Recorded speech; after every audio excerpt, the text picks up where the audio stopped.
2020 is the kind of year that we haven't even begun to fully understand.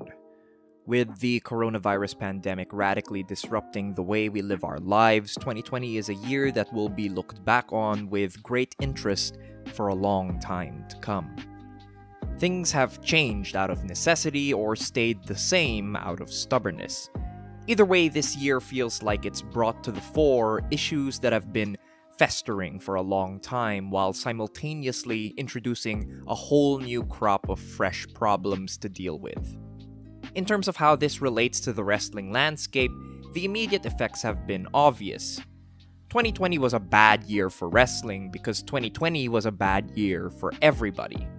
No crowds, a reduced number of shows gutting the independent scene, more and more wrestlers contracting the virus. It's a nightmare. Given that the long-term effects of COVID-19 remain mostly a mystery, there's no saying just how badly the virus might affect the health and careers of some of the most promising wrestlers in the world today. The financial disparity between the largest companies in the world and the independent scene became even clearer because of the pandemic. The two largest promotions in North America in the WWE and AEW didn't halt their shows at a time when many smaller companies were forced to, meaning that their products got to dominate the discussion of the year by mere process of elimination. Very few wrestlers truly had the opportunity to shine this year without the backing of a major promotion. Couple this with the fact that the speaking out movement exposed some of the institutional problems in independent wrestling and pro wrestling in general, and what you have in the end is a year where only a handful of people feel right being praised. This was a difficult video to put together because so much of my enjoyment of present-day wrestling took such a big hit this year. For so much of it, very little actually genuinely thrilled and excited me. A lot of problems that I might have overlooked in previous years were put into stark focus in 2020.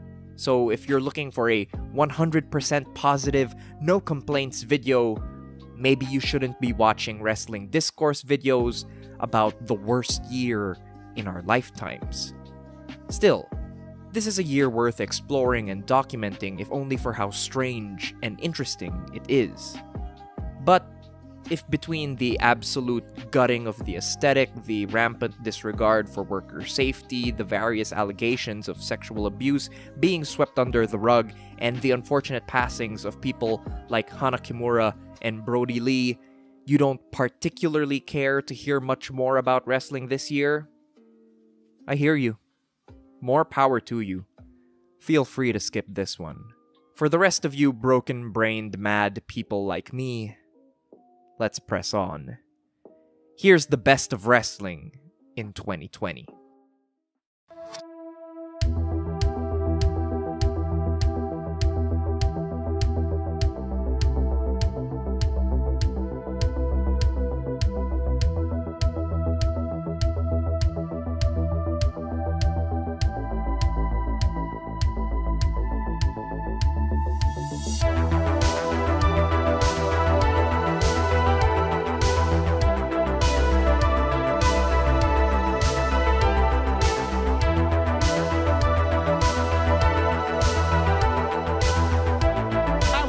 You in the ground and smile.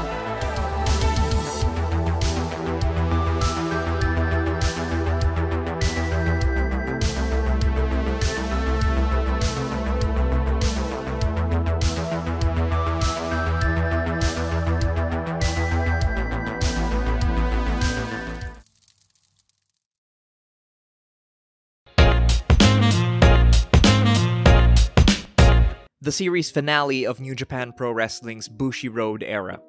The company's been very much in decline since the absolute highs of the mid to late 2010s. The signs of decay have been there to see for a while now, but if everything just ended at this year's doubleheader Wrestle Kingdom, we could at least write it off as the natural denouement leading into this final moment of joy. Of course, this show finds itself on the list for Naito's climactic final journey back to the IWGP Heavyweight Championship. He entered the Dome with nothing, and left with everything in hand, closing out the show with one of the best matches of the entire year. Outside of Naito's big moment though, there's a lot of good on these cards, especially the pair of US title matches that Jon Moxley participated in. It's almost unfair to choose this as event of the year, as its position at the start of the calendar means that it's fortunately shielded from the very worst things that 2020 would bring. That's just the way the chips fell this year. But outside of the privilege of being played to a proper crowd, I just like what this show represents. The final moments of what one might deem the peak of New Japan Pro Wrestling. After this, it's all downhill, and it'll be a long while before we reach these same heights again. This award doesn't feel particularly right to give to anyone who actually ran a show during the pandemic. Regardless of if there was a crowd, if there wasn't a crowd, what measures in place or what weren't, the simple fact of the matter is that anyone who hosted a professional wrestling show in the year 2020 took an undue risk with the health of its workers and the health of its fans. With that being said, the crimes of some promotions are far more egregious than others, and at the end of the day, we still have products of varying degrees of quality to look into throughout the year. When it comes to what company was consistently putting out the best product in the world, it was a pretty close tie between AEW and our eventual winner, DDT. Neither company was perfect, and both suffered from some booking missteps that left a tarnish on their year. Despite this, both companies had incredibly strong and consistent runs of programming throughout the year that were a joy to watch. AEW's pre-pandemic output from February to March was some of the best weekly TV programming I've seen in a long time. Meanwhile, DDT's TV show was a constant source of exciting action from the company's biggest stars. At the end of the day, AEW lost this award more than DDT actually won it. Right at the end of the year, AEW made the baffling decision to hook up with Impact Wrestling, a promotion famous for squandering the goodwill of fans again and again and again. Trying to make a big interpromotional program out of something with Impact Wrestling when the large majority of their fan base wanted it with New Japan instead feels like the kind of consolation prize business decision that makes AEW feel like it's settling for less instead of constantly pushing for more. So in the end, DDT takes the win here for being the one company that consistently entertained me throughout the year and never once left me particularly baffled or enraged. Part of that is the novelty of me investing in their product for the first time this year. That can't be denied. But if you really look at the output the company's produced, it's been high quality, breezy viewing the whole time. Astronauts come crashing in at the end of the year to snatch this award away from Nautilus. Literally, I had edited and completed this entire video naming Nautilus the best tag team of the year. That version of this video, along with a slightly altered match of the year list, will stay on my channel as an unlisted relic. Link in the description or in the card in the corner. The last minute change comes from seeing Astronauts defend their BJW tag team titles against Kohei Sato and Shuji Ishikawa. With that match, they added yet another gem to a violent, hard-hitting resume for the year. Their entire reign as tag champs in BJW has been incredibly satisfying and produced some of the best matches in Japan. Well worth the trouble of rearranging and re-editing this video just to sing their praises.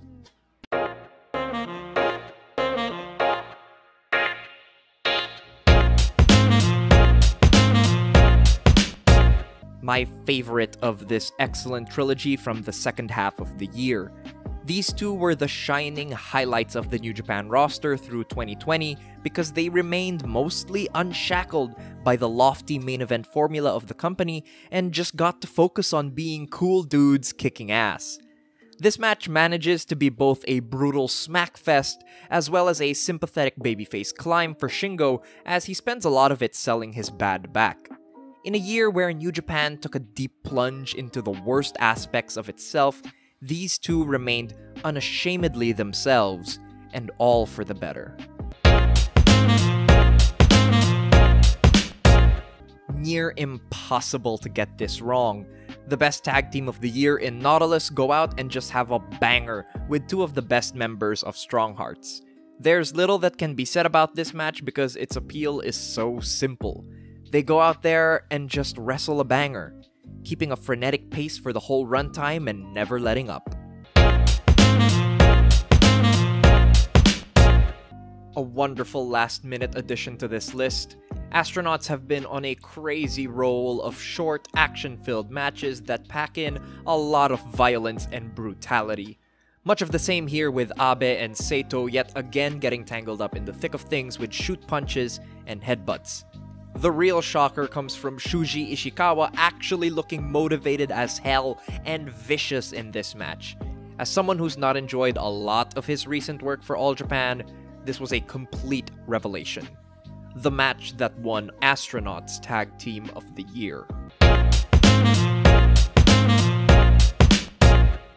At his worst, Kota Ibushi is a lifeless husk, comprised of muscle and little else. Real thoughtless kind of wrestler that gets by on athleticism. It's that knowledge that makes this match so damn satisfying. Minoru Suzuki bullies Kota Ibushi into having a great match and even shows some personality.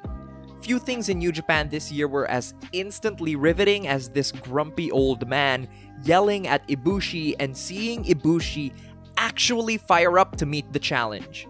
In many ways, this was the perfect encapsulation of everything I loved about Minoru Suzuki. Only someone with his level of intensity and personality could beat something so fantastic out of someone as representative of the worst parts of the modern New Japan main event style as Kota Ibushi. As much of a mixed bag as AEW can be, it's at least an environment where something like this can happen. AEW's open door policy means that one of the last living legends of the 2000s independent wrestling boom gets to walk out onto TNT, cut a hot promo as he always does, and have a hell of a match against Cody. Much like Minoru Suzuki in the last entry, Eddie Kingston forces Cody into his space. He batters Cody with some wonderfully stiff strikes, and for the most part, Cody's good to return the favor. While narratively, this is far more about Cody toughing things out and proving he's got more in the tank than expected, in the grander meta sense, this was the exact opposite. This was Eddie Kingston stepping out onto a big stage and proving that he's always deserved that limelight. Not once did Eddie look out of place on TV. Not once did he ever falter because he's just that good. And he's been that good for almost 2 decades now. A loss for Eddie in kayfabe, a win for the performer in every sense.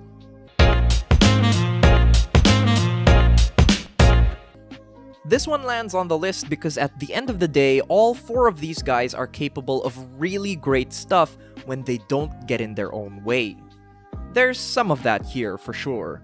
The guys in the Elite put a lot of effort into their character storylines and lore, so that always seeps into the match even when that's to the match's detriment. For the most part though, this was just really great action that somehow supported the weight of its insane runtime. There's wild bumps, crazy pacing, and just a real decent sense of elevation and meaning to everything as it continues.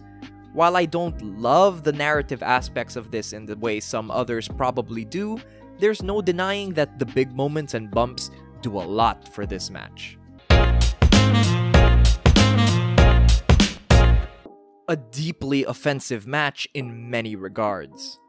Offensive for taking place in the desolate wasteland that is NXT UK, a brand that once acted simply as a cynical capitalist means to crush a blossoming independent scene that now has the added appeal of being a haven for abusers. Offensive for attracting any eyes and attention to that show, which was devoid of creative appeal to begin with, but somehow only sank lower with the events of this year. But most of all, infuriating for succeeding in spite of all those things. Walter is a fantastic professional wrestler, a fact that makes his willing participation in this whole thing all the more maddening. Most days, he's a precious artifact from a time gone by, hidden behind a glass case. But on this night, his abilities were unleashed in full force yet again. Brutal, stiff, and impactful in a way that transforms the simplest pieces of offense into cringe-inducing moments of physical torment upon his opponent. Ilya's decent in this match too. He gives as good as he gets in terms of throwing stiff shots, but he's easily the weaker half of things here. His selling dips into the melodramatic occasionally, and his neck crumble sell remains one of the silliest moments in wrestling all year. But even Ilya's over-the-top nature feels weirdly fitting given the monolith that he's up against. The way Walter strikes him down, it doesn't seem too strange to see a man yelling in pain at the top of his lungs. This match absolutely rules, and I hate it for that. Another banger from Shingo here. His never openweight title run was the absolute highlight of New Japan this year, and the 2 matches he had with Sho in July were a big part of that reign, feeling as strong as it does. This match is a perfect highlight for Sho, as he works from underneath trying to take the title away. Sho selling in this match is wonderful, really putting over the damage he sustains and providing a real sense of struggle to everything that happens down the stretch. Shingo is predictably great as well, acting every bit the imposing champion needed to put over the importance of the matchup. A fantastic match that doesn't even go 15 minutes. Even in this tight space, it's filled with entertaining moments and fun elements. Otani being a classic grumpy vet, trying to grit his teeth through the abuse of Abe and Nomura rules. Aoki being an overzealous youngster trying to prove himself to his veteran partner, and subsequently getting brutalized for it, rules. And of course, we have Nomura and Abe just throwing heavy kicks, stiff chops, and shoot headbutts. Honestly, what's not to love? The best tag team match of the year. This directly follows a 6-man tag team title match that ended with Sakaguchi choking Ueno out for the victory. Nautilus being firmly in the hole going into this title defense makes for some great narrative tension from the go as they jump Eruption at the bell to try to make up some ground. This features probably the best Yuki Ueno performance I've seen all year, as he plays a plucky babyface who's been horribly beaten down in the match before, trying to stand up to the stiff strikes of Sakaguchi and the awesome power of Higuchi. Even Yoshimura looks great here, showing a lot of fire and determination squaring up against Higuchi. Although the other tag matches this year might be a little tighter and a little more compact, something like this felt elevated by the very real sense that Yoshimura and Ueno had something to prove. They just suffered a defeat literally moments before, and the desperation and determination they have to cling to their gold made this such a great watch. This also really elevated Ueno in my eyes as a very sympathetic and likable babyface, even more than his summer series against Endo over the title.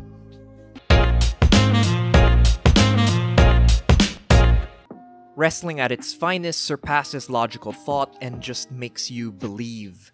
It's a fleeting moment, and usually it's not one that's rewarded. More often than not, it leads to reality crashing back down in the end. This match is one of those moments. Eddie Kingston had spent the last month of TV stealing the show on Dynamite with his powerful promos. The programming was easily the most emotionally investing thing that AEW's put out all year. So when Eddie Kingston came out to Daily's Place on this night, clad in green and silver, the colors of Mitsuharu Misawa, it made me hope. It made me hope that maybe Eddie knew something I didn't. Maybe tonight he assumed the role of Misawa, becoming the ace in the second largest company in the world after years grinding on the independent scene. Unfortunately, that doesn't come to fruition, but the fleeting belief that it might was powerful. Even in retrospect, watching this knowing the results to come, this is an excellent match. It's bloody and scrappy the whole way through. It creates an atmosphere of violence, not just with chair bumps and barbed wire bats, but with small things like biting and punching. It doesn't overstay its welcome, and it's the last great match of Jon Moxley's title reign. This match suffers for Eddie Kingston losing his big shot at a mainstream world championship, all in service to an Impact Wrestling AEW crossover that nobody asked for. But as a moment, as a contained memory of hope and celebration of one man's long journey to the top of his industry, this match works. The best match to happen in Japan on January 4th. I don't have a particularly strong connection to the work of either of these men, which makes this match all the more impressive. This is a fantastic piece of pacing and structure.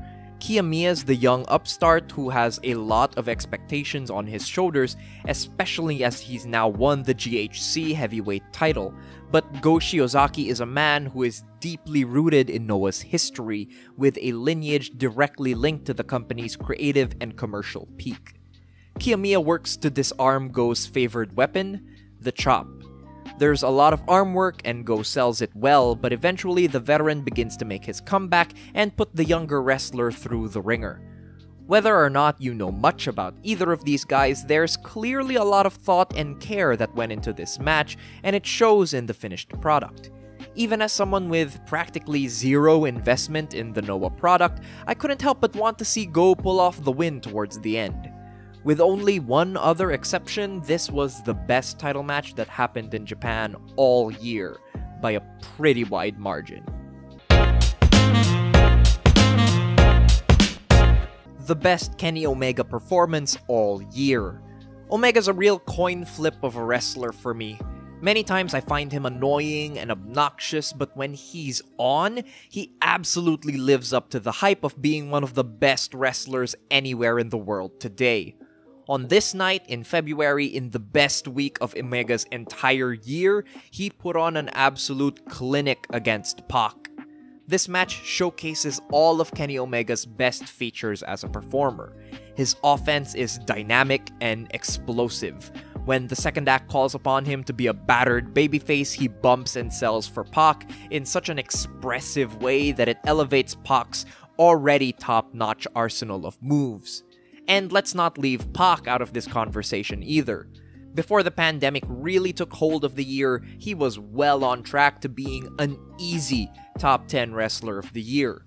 The bulk of his case comes from concise and tightly structured TV matches, but then you see him making the absolute best of an extended runtime like this, and it's just as masterful and exciting as anything else he's done. His character work is also incredibly effective. Despite being the internet fans' wet dream, he gets the live crowd in the arena to boo him on this night, as he takes shortcuts to abuse the Iron Man rule set and put Omega at a deficit. Perhaps the best compliment I can offer this match is that it makes 30 minutes absolutely fly by. In a wrestling landscape where matches feel dragged out and stretched thin all to hell, something this bulky actually earning its length and maximizing its time is such a breath of fresh air. What a wondrous performance from two men at the height of their powers. Every bit the dream match AEW wanted it to be.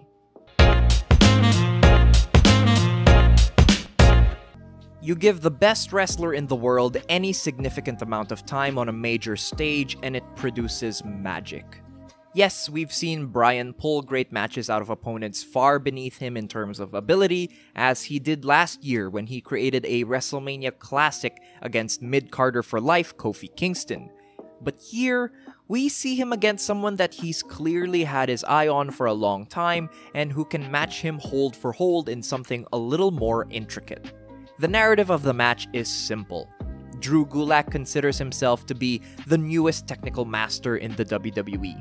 He has gone on record to say that Bryan has influenced the way he wrestles in the ring, and as a result of dedicating so much time to studying Bryan, he claims to have spotted all the holes in the man's game. As things start out, this dynamic comes to the fore. Gulak's ready for Bryan. He's able to match him on the mat, he's able to counter some of Bryan's signature stuff, he's even able to use some of Bryan's old techniques and maneuvers against him. Bryan is notably shaken by this in the early goings of the match, realizing that Gulak wasn't just talk after all. Gulak is vicious in this match, targeting Bryan's historically bad neck with some hellacious suplexes. Bryan, however, is the greatest wrestler of all time. When Gulak gives him a single inch by trying to be just a little bit too clever, Bryan clamps down on him and gets the win. You can study the greatest, but that doesn't make you the greatest. It's amazing the kind of complexity that Bryan's able to produce on a pay-per-view opener that doesn't even breach the 15-minute mark, while so many others struggle to get half as much interesting action and storytelling out of 20, 30, 40-minute matches. It's the kind of magic that puts Bryan into a class of his own, and Gulak is just the kind of thoughtful wrestler that can go in there and look like he's holding his own against the very best the business has ever seen.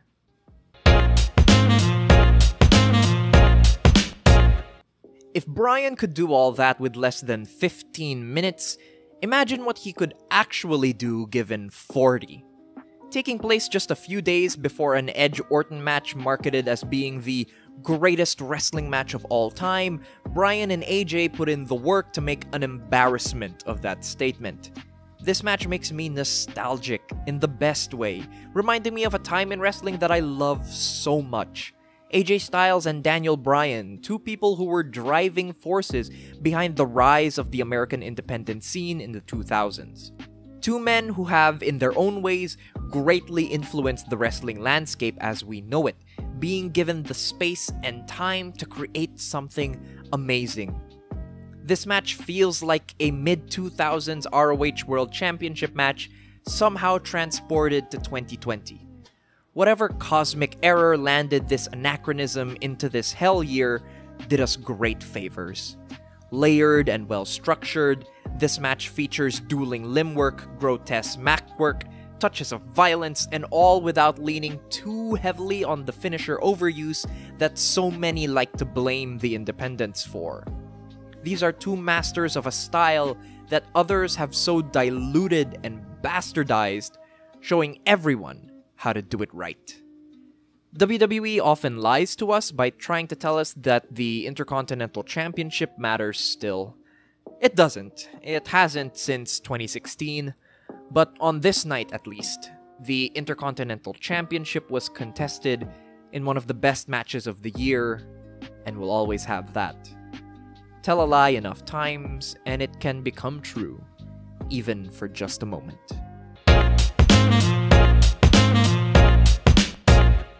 Something that links all the top 5 matches on this list is a very real sense of joyousness. In a year that has been filled with so much drudgery and suffering, it's vital to cling to things that bring joy. This is a match that only gets better with every viewing.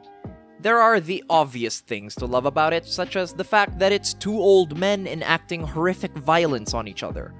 If there's one joy that should touch every pro wrestling fan's heart, it's old men punching each other incredibly hard. If that doesn't do it for you, then you can at least enjoy old men headbutting each other far too hard. This match is filled with the kind of defiant violence that never fails to stand out. But beneath that, there's a real sense of playfulness and mischief to this whole thing.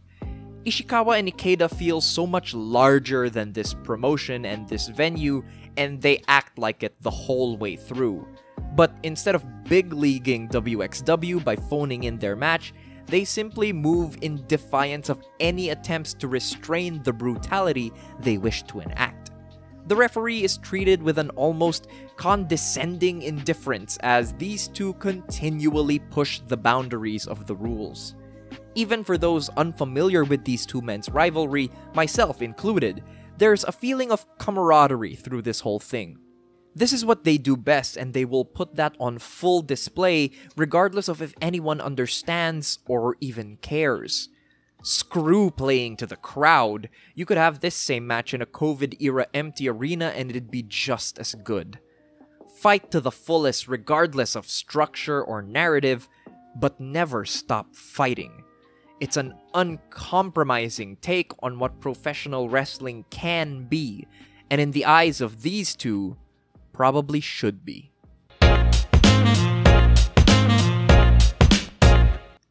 I don't think any match this year really captured the optimistic hope that AEW's been trying to exude since its creation much better than this did.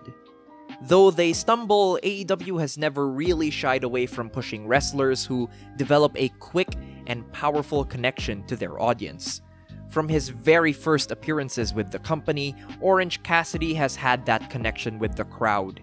It's one that may have started ironically, but quickly transcended into something very real and sincere. You just like the guy. It's as simple as that.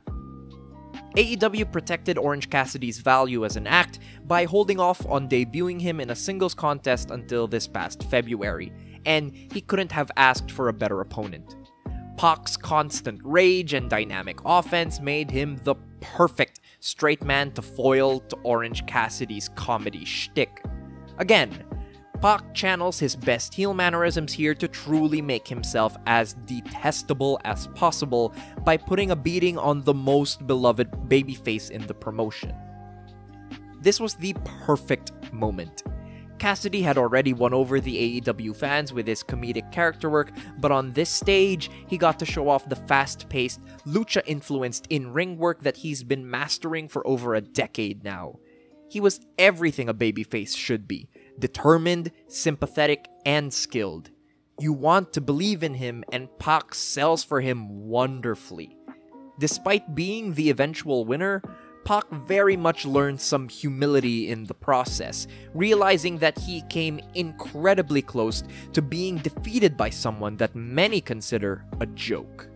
It's just a real classic wrestling story here. The cocky heel underestimates his opponent and gets embarrassed, forcing him into a place of desperation. This isn't a carry job. This isn't a joke. This is a substantial masterwork of structure, pacing, and selling from both men involved. Marvelous. What a gift this match is. Something that just a couple of years ago seemed impossible was given to us this year in just about the best possible form that we could ask for without a time machine. In a day and age when independent wrestling doesn't really have the space and room to grow, and the WWE has gotten ever more ruthless with its acquisition and hoarding of talents, the possibilities for dream matches are extremely limited. And I don't just mean tantalizing matches between unsigned talents, I'm talking about real, genuine dream matches that hold an almost mythic value to them. Something akin to Joe vs. Kobashi in 2005 that feels grand and major in scale. Does this match live up to the Joe Kobashi reference? Not quite, but it's in the same realm, for me at least. Minoru Suzuki is a living legend, having one of the best years of his life, and no one in modern pro wrestling is positioned to be as big of a deal as Jon Moxley. Mox's mere presence on this card is a testament to his value as a worker. He gets to have the matches no one else can, while still being presented as the top wrestler in the second largest company in North America. With all that being said, the match itself is delightful. It's not perfect, sure. There's moments of drag, and a lot of this borders on silly. But what's great is really great. Suzuki's always been an expressive wrestler, and this was the biggest he felt all year. Trading blows with Mox, withstanding Mox's lariats, bashing himself in the head with broken table scraps. If you think it's silly, fine. Minoru Suzuki makes it work because there's rarely been a single moment when I don't believe in something he's doing in the ring.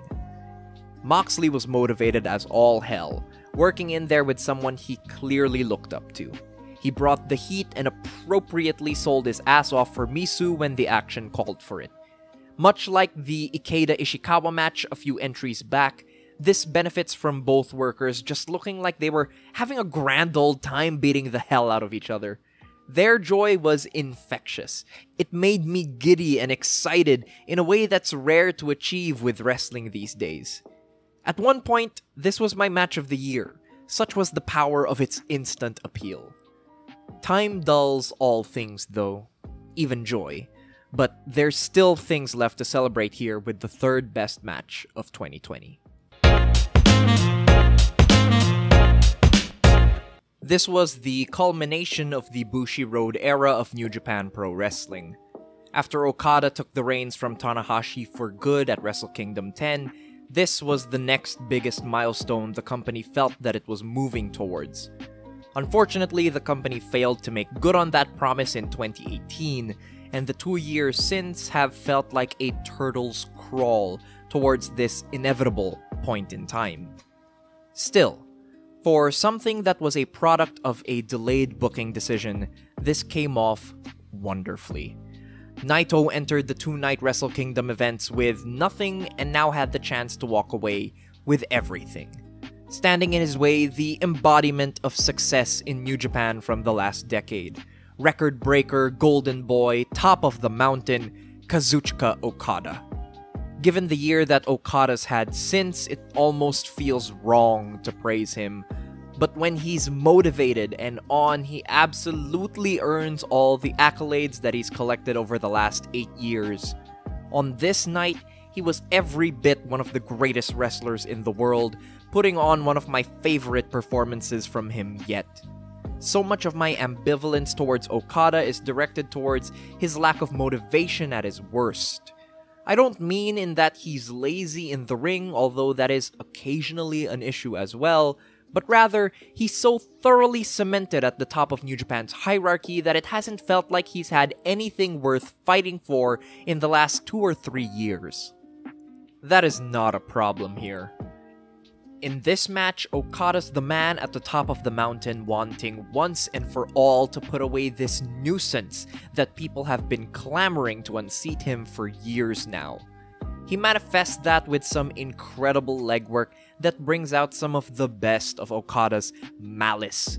He's so actively cruel in this match that it makes the mountain Naito's trying to climb feel all the more imposing and unattainable.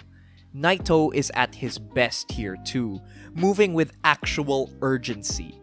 It's all on the line here for him. His leg selling works to make him the most sympathetic figure in wrestling. He cannot choke on this grand stage again. The finishing stretch is breathtaking. It's tense and everything feels momentous. It's grand in all the ways 2010's New Japan can be when done at its best. This is one of the best matches of the year because, of course it was. It had the history, the venue, the backing of one of the largest and most critically acclaimed companies in the world behind it. Every move and decision going back years has pointed towards this match being the classic that it was. And that's why it's not quite the match of the year. Is this the best wrestling action you'll see all year? Not really. Something like Daniel Bryan's major matches will give you much more intricate and layered ring work. And yet, is this the most emotionally satisfying match of the year? Probably not, especially when Naito finally achieved such a long-delayed victory. And yet, is this the most concise, breezy piece of work out there? Well, just look at its near 60-minute runtime. And yet, no piece of wrestling this year has occupied my mind quite as thoroughly as Go Shiozaki versus Kazuyuki Fujita. Two men that I had no real active fondness for when I saw this match for the first time. For some unknown reason, these two decided to have the most fascinating pro wrestling match of the entire year. Before I continue, it is imperative that you see this match first. I don't often bother with spoiler warnings since this is a channel dedicated to criticism. It's expected that I'll discuss things that venture into that territory. But please, I urge you, if you've never seen this match, go out of your way to see it right now. And watch the whole thing too. Don't be a coward. It's important that you experience it in full. The first 30 minutes or so of this match are dedicated entirely to Go Shiozaki and Kazuyuki Fujita staring each other down.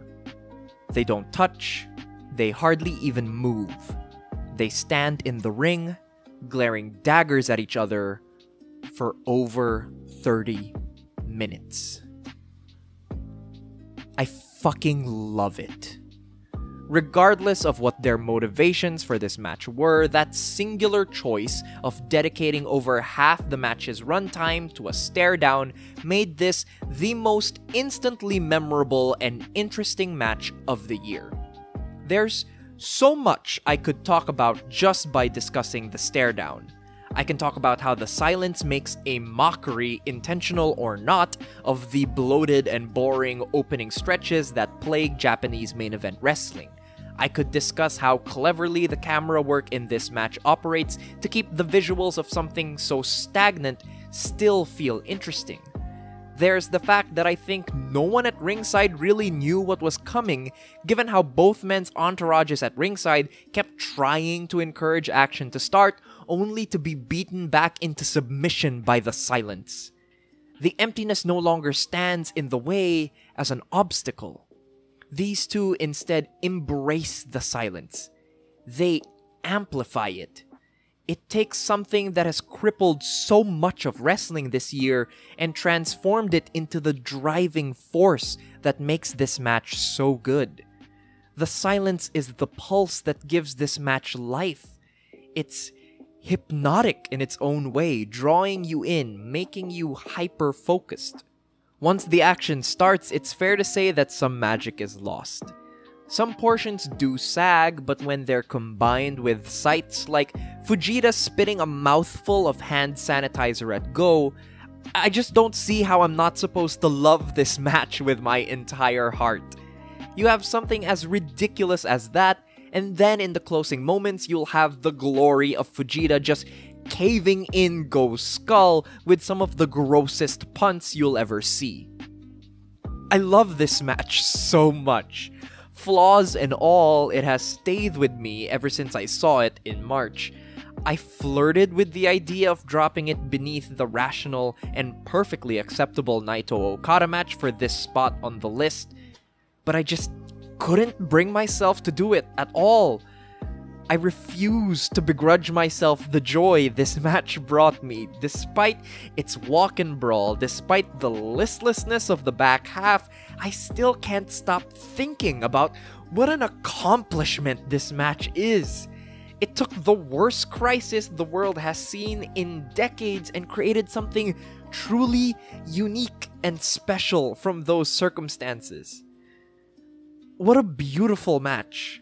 Stupid and ridiculous and awe-inspiring. A miracle in a hellscape. Go Shiozaki versus Kazuyuki Fujita. The best wrestling match of 2020.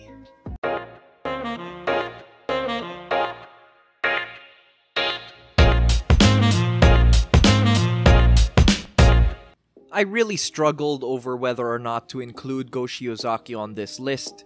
In spite of all his best qualities, his output this year has been the very definition of hit and miss for me.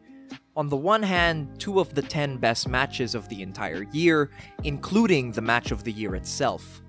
On the other, I can't help but just kind of scratch my head at some of his more lauded work from the end of the year. At the end of the day, Go makes it onto this list because I've never actually disliked him in any of the matches he's in. He's let down by bad booking, forcing him to go overlong, and by having to work against less than ideal opponents in less than ideal circumstances. Every time he's actually working, I like the guy. Chops hard, sells the arm well, real easy kind of guy to empathize with. But perhaps his best quality is exactly what he says it is. He is Noah. That's not just a catchphrase, it's a statement of fact. In a time when the promotion seemed to regain steam and goodwill from the fans after such a long time, there was Go at the forefront. Held together with duct tape, arms falling off his body, stuck in matches that are handicapped beyond his control.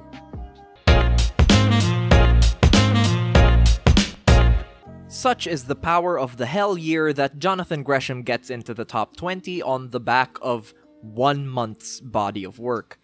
That's not a dig at Gresham in the slightest. He was lucky and smart enough to spend most of the year out of action as ROH went dark due to the coronavirus. When he came back, however, it was a part of the ROH Pure Title Tournament which Gresham himself had been advocating for. He, of course, absolutely ruled in that tournament, making the most of the stipulations before eventually winning the tournament and the title. Outside of the Pure Title Tournament, Gresham also had the best match from the Collective against Lee Moriarty, and then dragged along Flip Gordon to a great Pure Title match at Final Battle. With a fuller year working at this level, Gresham would be even higher on this list, but it speaks to his consistently high quality that just a few months in action marks him as one of the 20 best wrestlers of the year. With how uninspiring the American independent scene has felt for a while now, someone like Alex Shelley playing the elder statesman to help elevate the next generation of talent has been a joy to watch. Technically gifted and fundamentally sound in a way that could ground a wide variety of talents into something substantial. The peak of his year is the absolutely excellent submission match against Lee Moriarty earlier in the year, but he has a handful of bangers sprinkled throughout the COVID era against the likes of Tony Deppen and Jonathan Gresham. One of the highlights of an independent scene I feel myself growing more distant from with time. The best purely babyface wrestler on the AEW roster. Instantly memorable in every way. Anyone who's followed Orange Cassidy for a long enough time knew that he had what it took to make an impact on television. It was just a matter of if AEW would allow him the room to do so. Luckily, they did just that, making Cassidy a focus of the television product from February right up until the end of the year. Unluckily, much of this sustained push took place in front of either limited or no crowds. Even worse, 3 months of Cassidy's year gets taken up having to put Chris Jericho on his back. Not a perfect year, sure, but when you're performing at the level Cassidy is through most of it on a stage as big as AEW, it gets you pretty far. Probably the most exciting young prospect on the indies today. Moriarty started getting buzz at the tail end of 2019 after his series of matches against Alex Shelley. That culminated this year with a wonderful submission match between the two. Moriarty stayed busy, appearing for pretty much every major indie in the States. His crowning achievement outside of the Shelley match is being my personal favorite performer at the Collective, having 2 great matches against Daniel Makabe and Jonathan Gresham. He rounded out the year with an excellent match against Daniel Garcia for Limitless Wrestling, and I can only hope for more quality stuff to come in 2021.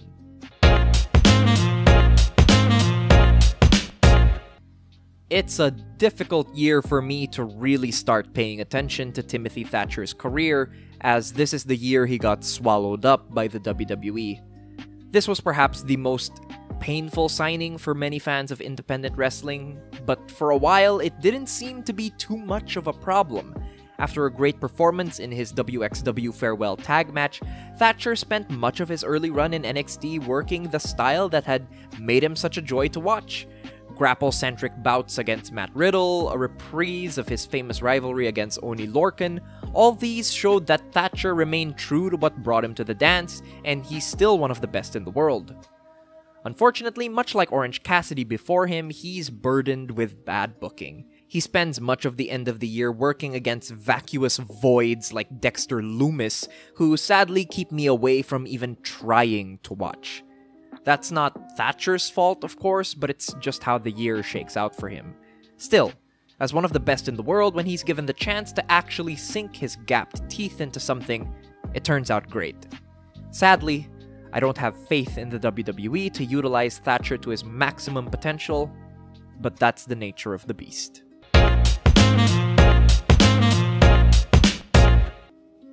When you get to book yourself in the company you created, it usually ends up with you being placed in a position to excel.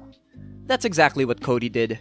Unburdened by the need to chase the world title, Cody excelled as the upper mid-carder attraction on AEW shows. He started strong this year by having the first great match of 2020 against Darby Allin. The ensuing trilogy between those two was consistently a highlight on AEW programming. Meanwhile, Cody acted as a credible and generous worker to establish new acts in the company, whether that meant debuting Ricky Starks and Eddie Kingston to the company, or letting the late great Brody Lee murder him in 3 minutes for the TNT title. Cody's allowed himself to lend a lot of credibility to people up and down the roster. Add in the gimmick match bangers like the Lumberjack match against Orange Cassidy, and the Dog Collar match against Brody Lee, and you've got a really strong year's work for the newly rechristened Mr. Rhodes. As much as I love Tomohiro Ishii, the fact that he lands this high on the list for 2020 feels more like an indictment of the year and the promotion he's in, rather than an endorsement of him as a worker. That may sound harsh, but the fact of the matter is that Ishii wasn't exactly positioned well this year, and he is slowing down. Those that say his matches are formulaic aren't wrong either. The thing is, though, that I really love that formula. Contrasted against the bloated New Japan main event formula, Ishii's go-tos of stiff elbow strikes and gritty offense shines wonderfully. He has the excellent New Year's Dash tag match at the start of the year, a very good Never title match against Shingo, and then, as usual, excels in tournament matches in both the New Japan Cup and the G1 Climax. As has been the case for so many years now, Ishii's the picture of consistency. And in a time of such volatile transition and change, someone as reliable as Ishii gets to shine. Not the most dazzling resume you've seen all year, but a high bar of quality with almost zero misses will get you far in a year as turbulent as 2020.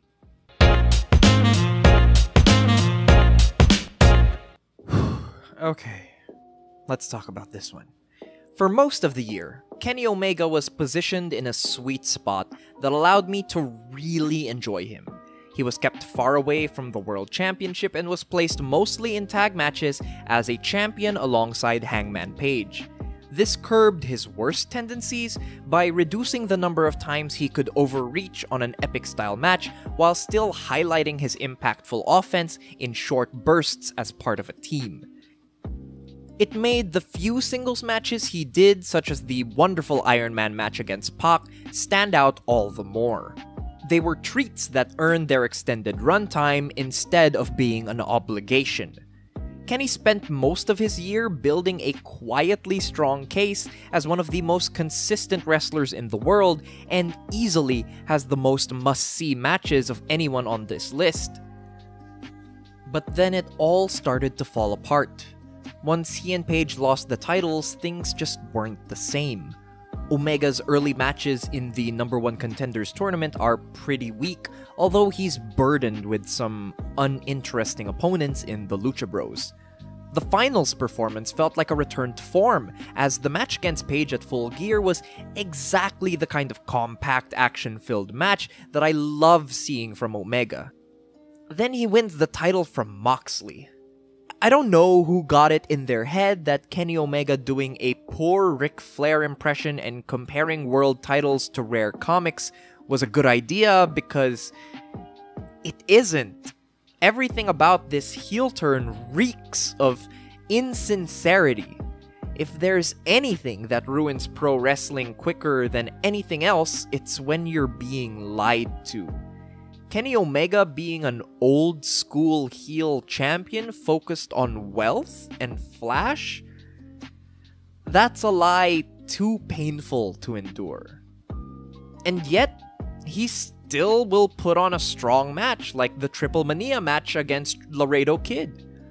Watch the man's matches in isolation and he could have pretty easily been Wrestler of the Year. Factor in everything else, and this is about as high as I can have him. The best thing that ever happened to Hangman Page was being a critical flop at the first ever All Out main event. It was clear from day one that AEW put a lot of stock into Page, but that title match against Chris Jericho did him absolutely zero favors.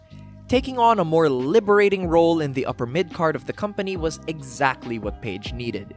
It gave him the room to develop a character that really connected with fans. Through much of early 2020, Page was among the most over workers in the company with his alcoholic persona. Combine this with teaming with Kenny Omega in a tag team title reign riddled with really good TV matches, and you have a real strong case for Adam Page.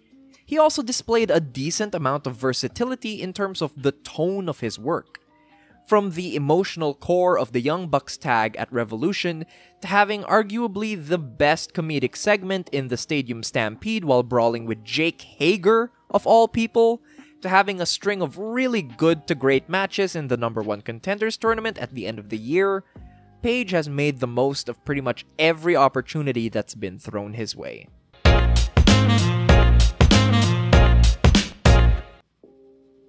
The top man in the promotion of the year inevitably finds his way onto this list. Endo's run with the KOD Openweight Championship has had its share of ups and downs. It started decently enough with Endo having about as good a match as you can have with Masato Tanaka. Endo spent the first few months of his reign in a fun but not quite great rivalry with Yuki Ueno. While the matches never quite soared to the peaks of quality, it became clear though that him and Ueno have some very strong chemistry that's something to look out for down the line. Outside of his single stuff with the title, there's also some strong tag bouts in here. A Damn Heart 6-man title win against All Out early in the year, and then losing the belts to Eruption later on TV show made for great watches. Although the Ultimate Party main event against Daisuke Sasaki fell flat for me personally, he showed a lot of quality through the Do Grand Prix, with strong performances against Ueno yet again, Kazusada Higuchi, and Jun Akiyama. Who'd have guessed being positioned as the top wrestler in the best promotion of the year could do someone so much good?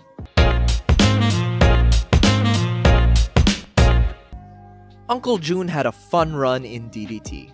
One of the all-time greats getting a featured spot in the best promotion of the year was always going to deliver.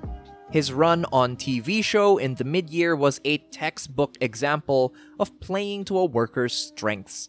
Akiyama impressed time and time again with quick, sub-10-minute matches against the likes of Mizuki Watase and Makoto Oishi, before absorbing them into his Junretsu stable. Then there's of course the feud against Takashita and All Out that takes up most of the back half of the year. Akiyama's such a great presence through all of these bouts, limited as his time in the ring may be. He exudes importance and stature, which makes him an ideal legend figure through the year. His age gets exposed slightly by his two lengthy matches against both Takashita and Endo, but then he's back to crushing it in smaller bouts in the Do Grand Prix against Shunma Katsumara and Kazusada Higuchi. He tops off his year with an emphatic victory of the Do Grand Prix by beating Konosuke Takashita in an excellent follow-up to their Ultimate Party match. Booked to maximize his potential and constantly delivering high quality, Jun Akiyama is a living legend that had a year worthy of his legacy. Soup makes it onto this list mostly off the strength of one rivalry. A large majority of Takashita's presence on this list is thanks to the many great multi-man tags between All Out and Jun Akiyama's Junretsu. To Soup's credit, it's a really strong series of matches, and he's easily the best part of the feud. The volume of great matches builds over the summer as Akiyama and Soup build towards their inevitable singles match. By the time the singles match finally comes around, Soup is easily putting on the best performance in it, having a wonderful bout of selling to put over the veteran. Soup also boasts a handful of really good matches through the entire Do Grand Prix, selling his bad arm throughout. Fun bouts against Chris Brooks, Yukio Sakaguchi, and Harashima, all leading to him having his rematch against Jun Akiyama. In that rematch, those two improve on the Ultimate Party affair and put on a very focused, well-structured bout to close out the year. Despite being kept out of the title picture for 2020, Soup remains one of the best workers in DDT and a reliable presence for the promotion moving forward.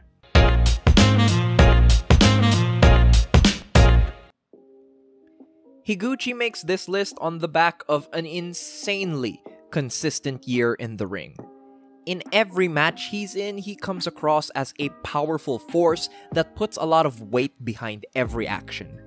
I mean that figuratively and literally. He's so fundamentally sound and physically imposing that everything he does in the ring just looks so damn good. In many ways, his appeal reminds me a bit of someone like Walter, only not quite as viscerally violent.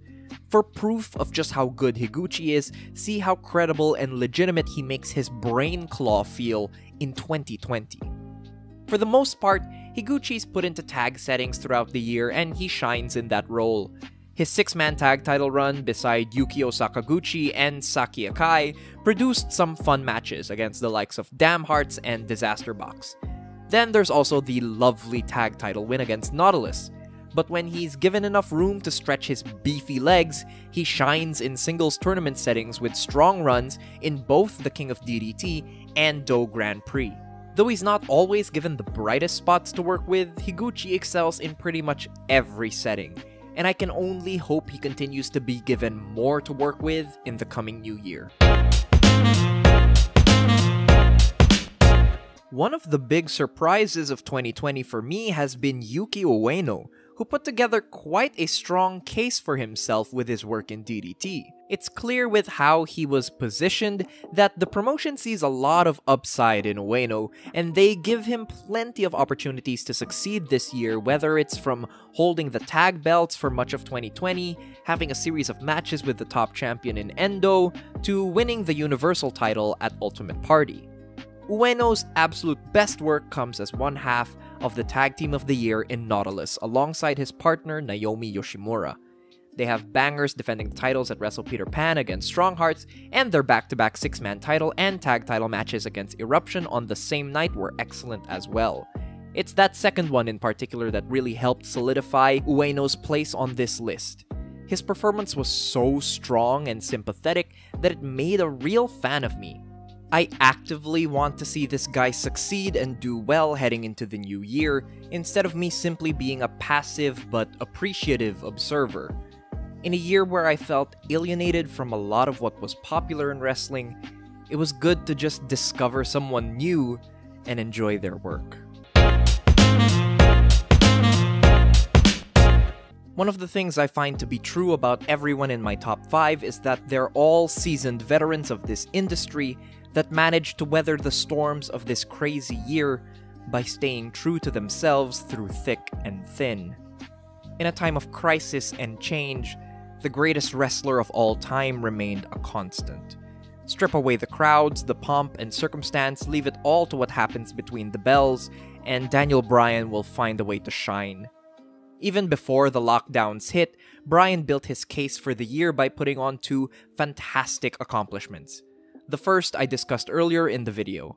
The match against Drew Gulak at Elimination Chamber was a masterwork of layouting and clever action, escalating its way towards a finish. Just the kind of contained and detail-filled ring work you'd expect of 2 masters like Bryan and Gulak. The second accomplishment might be even more impressive, even if the match itself doesn't quite reach the same standards. At the Royal Rumble, Bryan achieved the unthinkable by having a 4-star match against The Fiend. Bryan pushed past all the smoke and mirrors and silliness that surrounds The Fiend and got the man to just work a simple heel-face match where the two of them beat each other raw with a leather strap. Putting The Fiend on his back and carrying him to the only great match the character has ever produced is one of the most awe-inspiring achievements any wrestler has accomplished this year. no shock that it took the GOAT to do it. Strangely, it's when the coronavirus lockdowns really hit that Bryan was given the room to breathe. With the WWE's roster depleted, someone that could have really great TV matches on a regular basis was prioritized. For about 3 months, Bryan was having weekly bangers on SmackDown against the likes of Cesaro, Gulak, and Sheamus, all culminating in the epic Intercontinental title match against AJ Styles in June. Unfortunately, Bryan's case kind of disappears from here. He betrays us by going off to have a child and doesn't come back until late in the year, where he's not really given the kind of meaty material needed to boost him up any higher on this list. What we do have, however, is a pristine 6 months of work from the greatest to ever do it.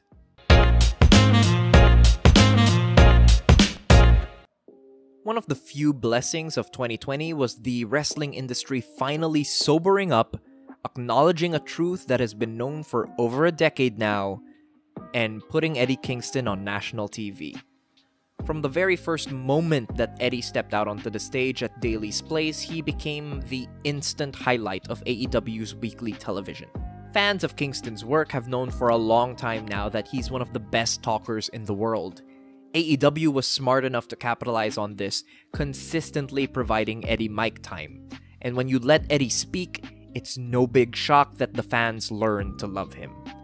The highlight of Eddie's year is of course the feud with Moxley.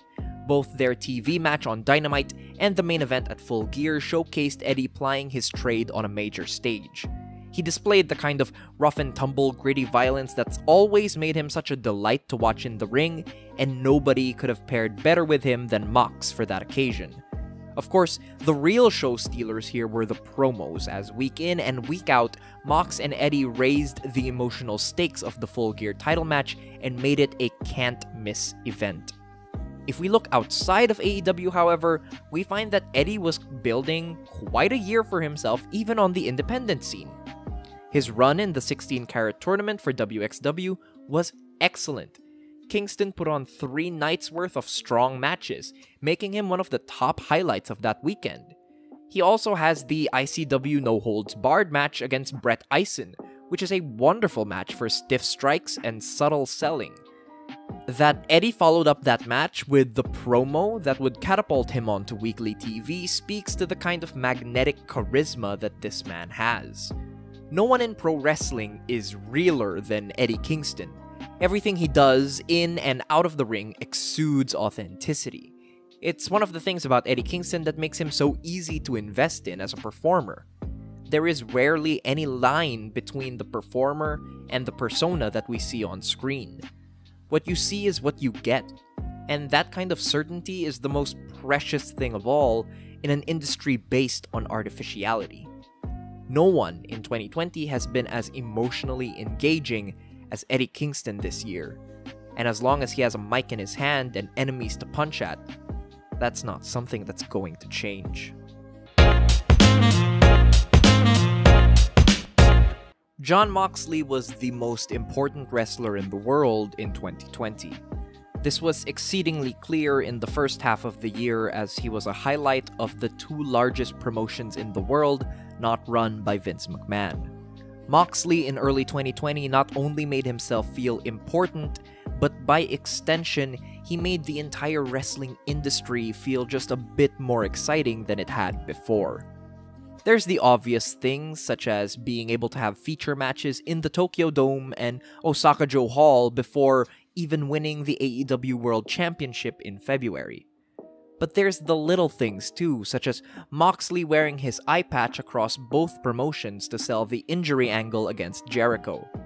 Something as simple as that helps break down the mental barriers it's easy to put around each promotion and make them all feel interconnected as pieces of a larger sport.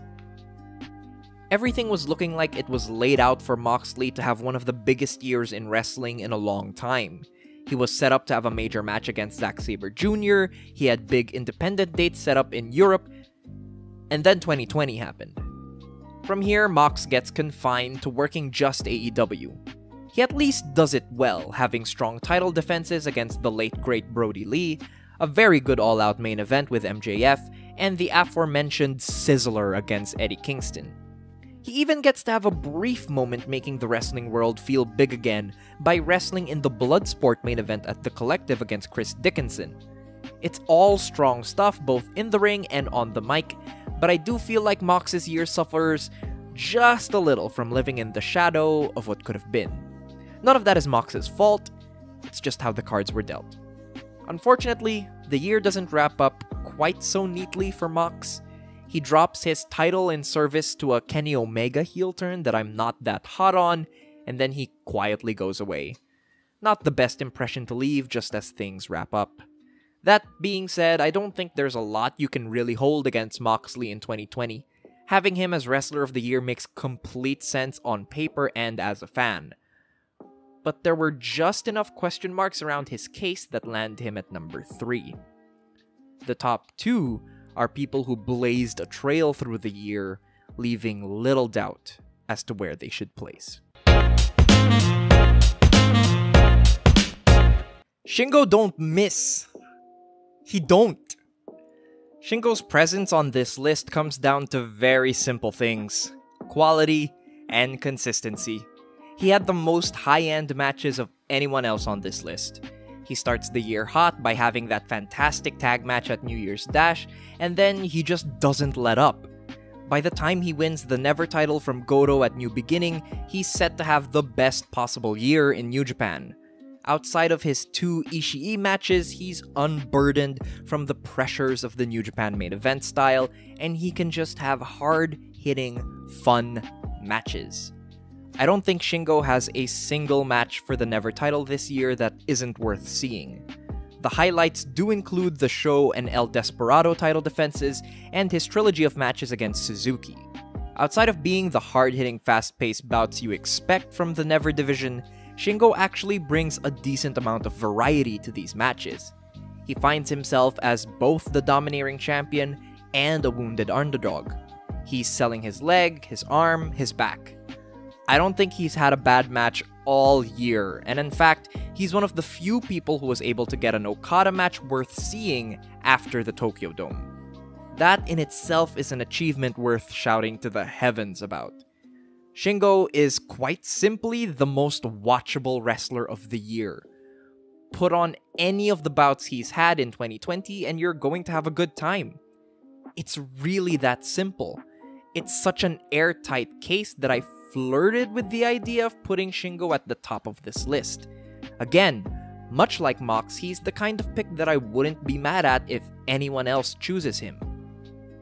But it's 2020. And this year, most of all, I wanted to be honest about the things I truly enjoyed the most.